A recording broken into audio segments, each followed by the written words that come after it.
Hey guys, Dixie here. Welcome to my channel, or welcome back. I wasn't gonna film today, but I'm having a good hair day. This only happens like once a year, okay? So just bear with me.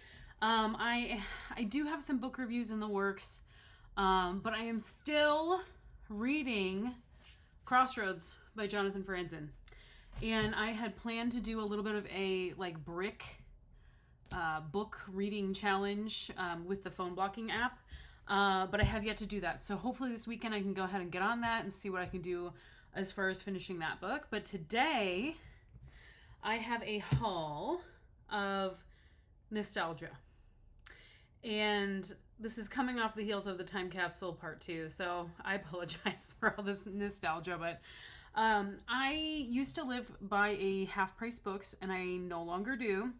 Haven't for years, and I had a hankering. So I did get my butt over there, and I'm glad I did. I found some real kind of big brain books and some authors that I used to love and would like to read more of. So without further ado, let's get started. This book here, Midnight in the Garden of Good and Evil, I have never read, and I know a lot of people, this is their favorite. So if you've read this, please comment below. I am going in blind, honestly. I didn't even read the dust jacket or anything. I just thought, it's about time I read this. So that's first one here on the list.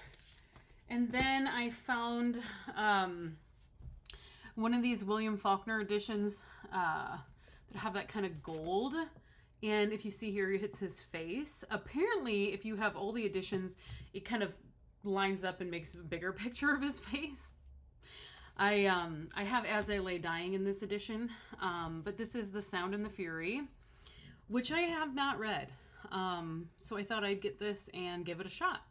Really love As I Lay Dying, so we'll see about that. I have Graham Greene, Brighton Rock. So when I was in college, I worked at a library, and I discovered that I love Graham Greene. However, I don't remember which books of his I did or didn't read. I do believe I read this one. And I also kind of got really into his writing process, which was very interesting in that I believe it was him who only wrote 500 words a day and stopped. No matter what he was doing, where he was at, 500 words, done.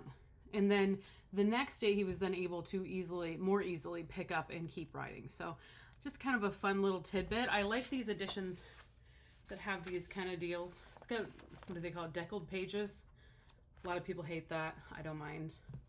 So we'll see what that's about. Again, I'm not sure what that's about. Then we have a classic that I long ago got rid of. As you know, if you've watched my channel, I tend to get rid of books, and I keep saying I'm going to erect my bookcases. I'm pointing over there because that's where they're going to be. One is done. One bookcase is built. So we will be moving on, and I'm restocking some kind of classic favorites of mine, and I'm going to do some rereading. So in that vein, I picked up White Noise by Don DeLillo. This was a book in my early 20s that I read, and we, amongst my literary friends, would pass around. So I'm really excited to read this again. I read a couple of his books back then. I never read Underworld, but I think I would like to at some point here. So probably going to go ahead and start the rereading series with something like this. Moving on. I didn't even know I bought this. I don't know how I bought this. This is The Stranger by Camus. Albert Camus. And I can't remember if I read this or not. At Half Price Books, it was really funny. I was carrying around this huge armload of books, and the other girls that were shopping near me, women, told me that they had carts. So this is probably one that I went ahead and just threw in the cart. So yeah, this is a classic work.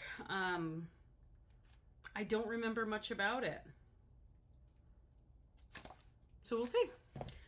And this I do love. This I got for $2.99. I couldn't believe it. Anton Chekhov, Ward 6 and Other Stories.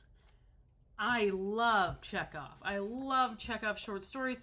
I had a really cool edition of his short stories that I, again, gave away, got lost over the years. This one's a little bit shitty. I got it for $2.99 because it's literally splitting a bit. But I couldn't leave it there for that price.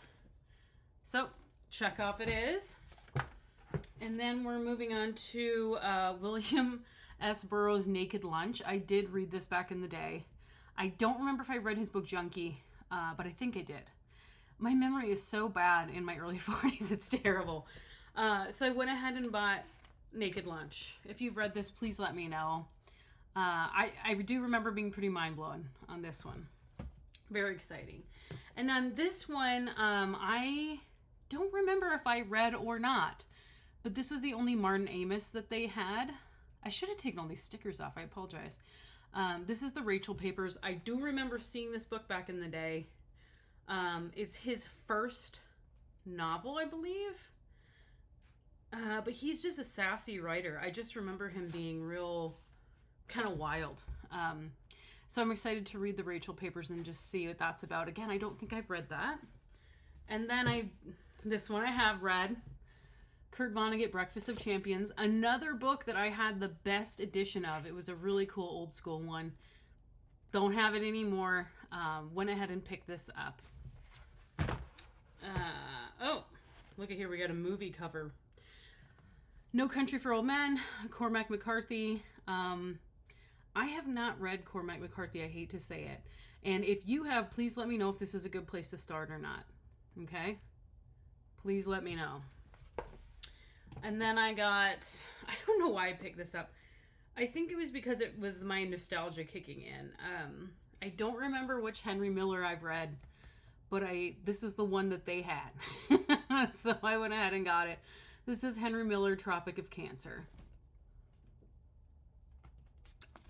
I was going nuts, guys. I spent like $100, which is a lot at half-price books.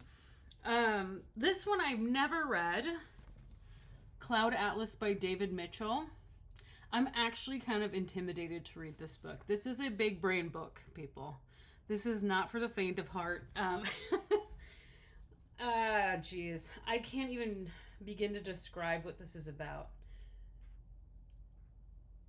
This person, okay, Michael Chabon, I always forget how to say his name, describes this as the novel as a series of nested dolls or Chinese boxes, a puzzle book, and yet not just dazzling, amusing, or clever, but heartbreaking and passionate too.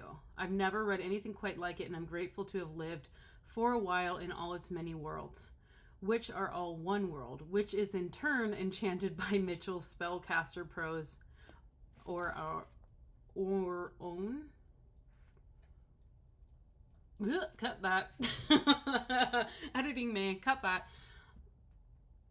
Yeah, the complicated book. This is a very complicated big brain book. And I think this is what I need to get me off my phone and get me into reading is a challenge. And so that's why I bought this book. We shall see. And then this one's kind of funny. Hatchet by Gary Paulson. This is not the original cover of the one that I read when I was growing up. But my brother and I always joke that he makes fun of me for reading books. And he says, oh, you're so smart, you read books. Oh, look at me, I read books. I'm so smart. And I always joke with him that the last book he ever read was Hatchet. And then I found out that he actually didn't read Hatchet. My father read Hatchet to him. So what I'm going to do is I'm going to gift his girlfriend this Christmas this book, and I'm going to tell her she has to read it to him. She's going to just love that. You know, I'm goofy. What can I say? And the last book of the haul is a Charles Bukowski, Factotum. I did own a copy of this, and it was the Black Sparrow Press, and it was gorgeous. And I let it go. I don't know where it is. Probably borrowed it to a friend back in the day. Whatever. This is a reprint. Not my favorite. I would love to collect all of Bukowski's Black Sparrow Press like editions. But just for the sake of kind of going back down memory lane, I did pick this up. And I will probably read it and review it for the channel shortly, I think. So yeah, those are the books I got. Oh, I got one more. When I was actually outside waiting for my husband to check out, they had all these carts. And they were, what does it say? $3. $3 a book. And so, dun, dun, dun, dun, dun, dun, I picked up Ulysses by James Joyce. This is another book back in the day that me and my friends used to have, and we would try to read it and try to read it. I don't know how many times I've tried and failed to read this book. What's unique about this edition is that it's a print-on-demand edition. And it's huge. I don't know if you can tell. I'm pretty big. Probably not a good scale. But it's huge. The pages are huge. Look at that. But yeah, it was $3. I'm going to have to do a little research to like make sure this is actually the original text, that now that I know it was print on demand, I actually didn't realize what was going on with it until we I went back in when my husband was checking out and got it, and the cashier actually told me that they can't sell it for regular price because it is print on demand. So I assume that means that it might not be correct. But hey, maybe I can read this one. Maybe I can get through this one. I hope one day. So here's the pipe dream. Here's the realistic dream. I want to thank you for joining me. My channel is not all book hauls, I promise. To be quite honest, I just quit a very toxic job and had a very toxic last week of work there. So I just haven't been reading as much. But I am going to be taking on some dedicated time off after that horrific job. So hopefully I will be able to get back into reading and doing some more reviews. Again, if you have read any of these or are curious about any of these, please put something in the comments below. I would love to hear from you. And as always, keep reading.